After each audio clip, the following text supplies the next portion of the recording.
Hey, today I'm going to show you how to adjust Shimano 7-speed internal gear hubs easily at home. First we'll bring the shifter to the 4th gear.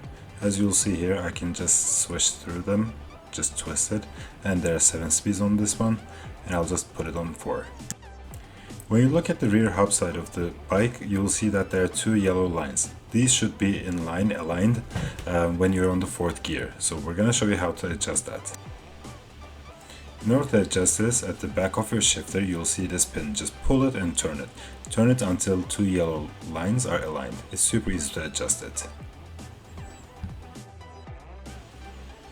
As you'll see on this bike, the 2 yellow lines are not aligned.